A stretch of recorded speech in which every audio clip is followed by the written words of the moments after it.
Okay, so this video is called why I stopped doing Robert Morse protocols, or why what is it?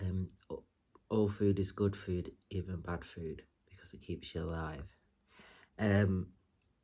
So I'll start by saying that I think Robert Morse is an amazing healer, an amazing person. And the reason that I got into that was because I worked in a health food shop and for a couple of years, and I saw every single fad and diet that there is, and some of them just, you could see that things helped symptoms or whatever, but people that were doing what he was doing were getting really well. And the first time I ever met someone who did it, I said, I offended them a bit, because I said, I think I said something like, I said that they got an eating disorder, basically, but it just slipped out. I wasn't really thinking about what I was saying, and then I realised it really upset them, and then I decided that wasn't the case, and now I've come to the conclusion that it is the case, and I'd like to explain why I think it works and why I think it doesn't work, and how I got well, and how I was so sick. So I had no... the thing that was good about Robert Morse for me was that I had no access to any spiritual people, and I felt I kind of was on this path in a way, like subtly, not in a conscious way almost, but I needed access to people who were thinking of the world in a certain way, and he was the first person I came across. And one of the reasons I trusted him, as well as seeing people getting well, was that he wasn't a capitalist. He wasn't trying to make loads of money. He was, a real genius is somebody it's not about even intelligence, it's about someone who's there every day with the thing that they're learning, perfecting this thing and bringing it to earth, sort of thing. And that's what he does, and he's not about making money. And there's not many people out there who aren't there's less than 5 healers I can think of that I've come across in all of my time that aren't talking about becoming rich, becoming a millionaire. He said, what did he say? Like, I don't want to make any money from this. I want to get off this planet. I know what taking too much means. Something like that. I was like, wow, yeah, this guy. So I absorbed a lot. I listened to his videos, and the thing I actually liked the most about it was when he diverted off from talking about the health and talked about other things, other spiritual experiences he'd had. And so then fast forward a bit of time, and I started to get really ill. I wasn't even ill then when I was learning about that. I started to get really ill.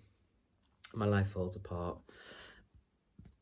PTSD, constantly being triggered, constant panic attacks, unable to cope with life, not able to work, things like this, fibromyalgia. And I tried everything that he said to get well. To be fair, I wasn't very good at it, and I was restricting my food a lot. My world was getting smaller and smaller, and I was like so unhappy, to the point where it's like, it kind of occurred to me that, like, when in the process of the getting well, the step 1 process of it, the step 1 to 3 part of it was like realizing that I wanted to be able to concentrate. I wanted to be able to think straight, and when I was constantly doing these diet things, I wasn't able to concentrate, so I wasn't able to move forward with any other aspect of my life. My entire focus was on this, and I didn't want it to be that way anymore. And I came across I came across The Pathway to Surrender by Richard Hawkins, and it talks in there's a story in there about somebody who can only eat carrots, and people are taking bets on how long the body's going to last because it's in such disarray. And I was like that. And then it talks about how he started to trust that all that he could eat whatever he wanted. And so that's what happened to me. I decided to trust that, and I was willing to do like a sort of inventory process like they do in recovery, in 12-step recovery, around my beliefs and feelings about illness, about the particular illnesses, about every illness. I inventoried every illness that I'd ever had, and it was with the intention. It's really important, I think, this part, but it was with the intention I want to be able to eat everything and to trust the body can heal itself, and the body can take toxins. Like, people say that, I need to fact check this, but like that Bruce Lee died from having a paracetamol. You can be too pure for this world, and there was people reading who would write him letters. Robert Morse saying, "I'm in prison, and the quality of food is so bad here that my fingernails are falling off and stuff like that," and that's like a horrible situation to be in. I found it much better when I'm eating bad food to say, yeah, you can take this. I had to go to another country during the pandemic. I had to have a vaccine, and I think everyone gets to choose this, right? But whether they have it or not. But I've had a bad reaction before to a vaccine, so I'm not in any illusion that these are inherently good. And I had to have one, and I spoke to my body beforehand, and I said, you're gonna have this thing. You're gonna be all right, basically. And those things, they don't always work, but they work better over time. You know what I mean? So in another video, I'll explain exactly how I got rid of fibromyalgia, but it was all happened around this realization. And when it happened, it just like popped, and it was like getting hit. It was like getting punched in the kidneys, and I knew from that moment that I was free, and I had a knowing, I knew a kind of voice almost said to me in my head, like, you can eat whatever you want now. You can exercise as much as you want, because before I was having to ration my energy because of fibro flares, stuff like that. Like, you're free, basically. You can have caffeine, you can have sugar. These things don't affect you anymore. The sugar did affect me for another couple of years. It took a while to like rebalance that. But yeah, there's a lot of things that I couldn't really fully accept about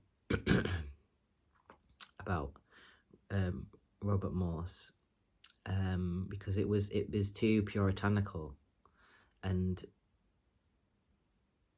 it's unnecessary. If I had somebody that was ill, a friend, and they said to me, if they believed they could get well, but they didn't believe that they could do it just through their thinking and their emotions, I would suggest go on a raw fruit diet, take these herbs.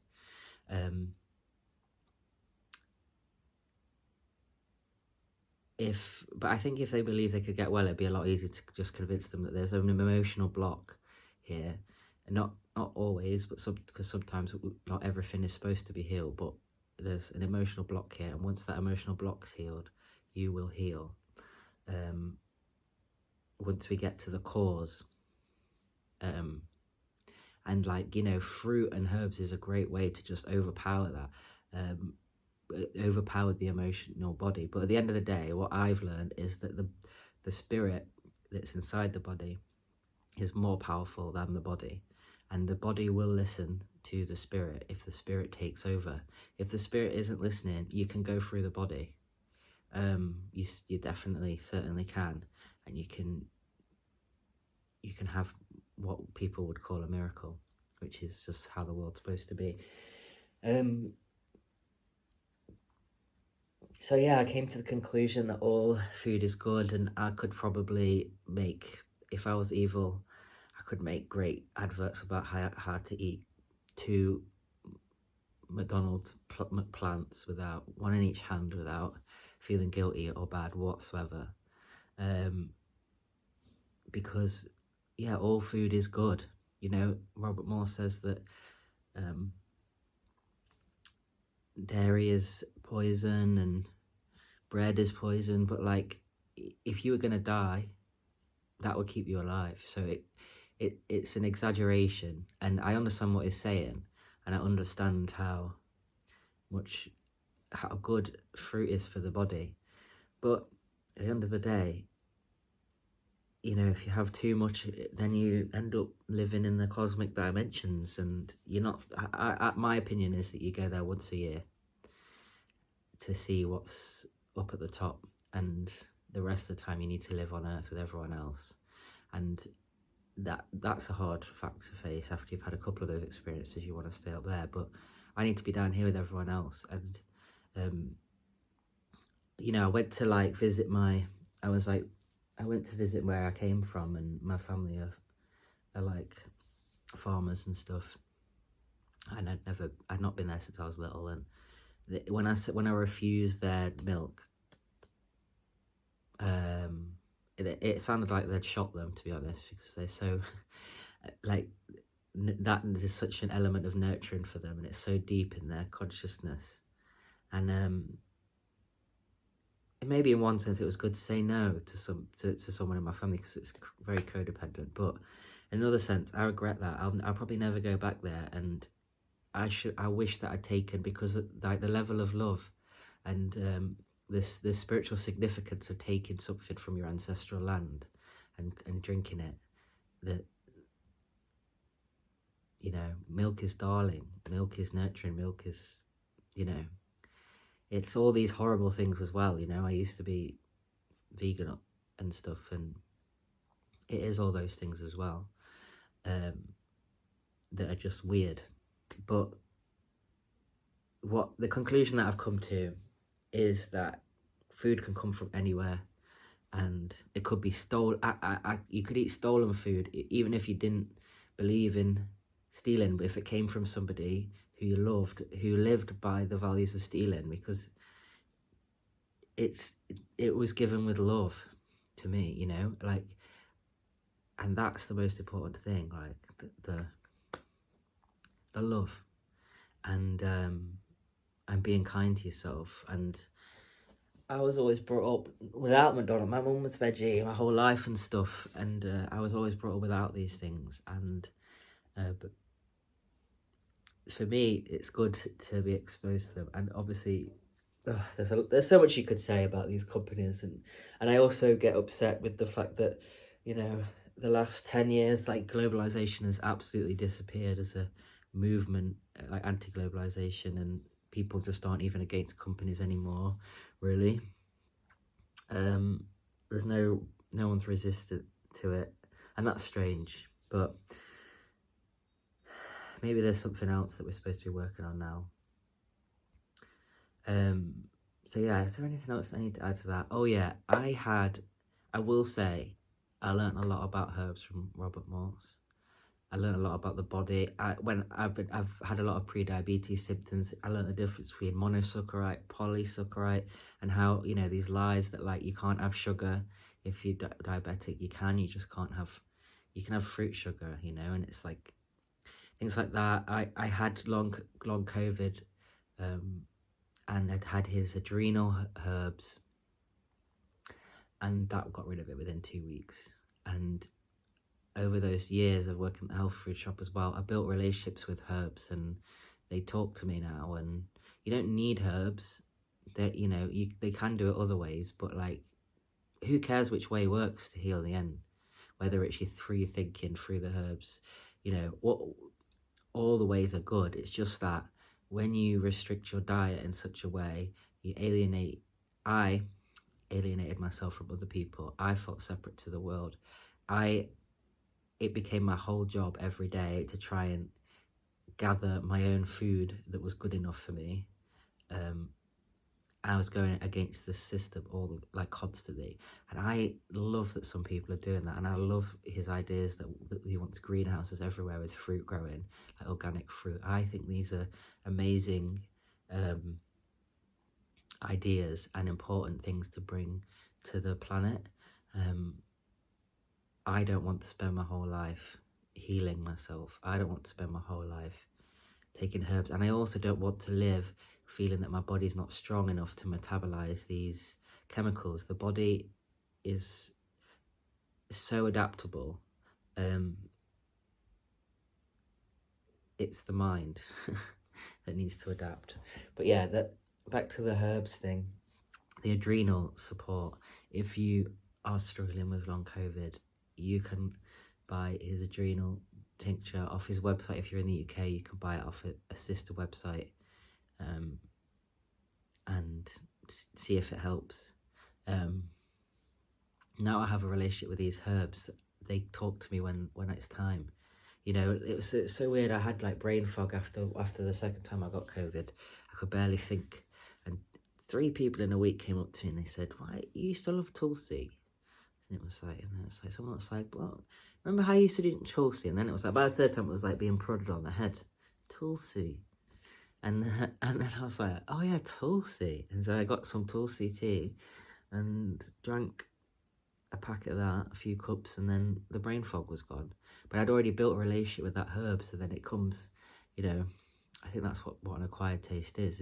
It's acquiring the in your subconscious, in your body's consciousness, the properties of something. So, all in all, I'm a big fan of Robert Morse. I think he's one of the true healers. Like, I just see so many people have a 10th of the spiritual experience as him, and they're just out there like free, like learning marketing and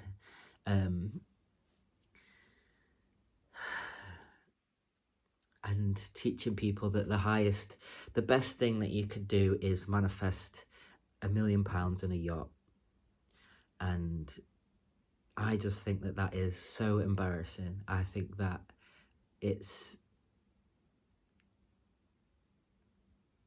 pretty, I think it's okay. You know, they say that like up to 40 grand, after 40 grand, it doesn't affect the quality of your life at all as a person. If you're trying to manifest 40 grand a year, I don't blame you, because why would you want to suffer? Why would you want to be miserable? What is the point? There isn't any point. Like, if you're learning something from it, I've been poor, really poor, and I learned a lot from it. But at the end of the day, I don't want to be poor anymore. But to be rich is a different thing. It's another form of poverty, and it's unless you're literally a yacht obsessed person. Why do you need a yacht? This is, you came here. That's your one calling in life, is yachts. What you don't need that. It's mad. Like, I want to see us manifesting miracles, like miraculous healing, stuff like that more. Caring about what happens to other people,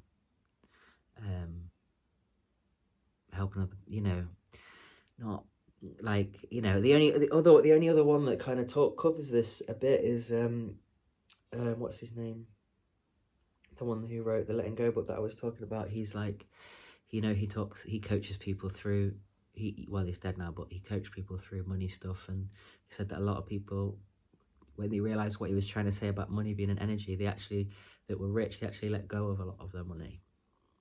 You don't hear that very often. And that's because we're just so contaminated with late capitalism, neoliberal,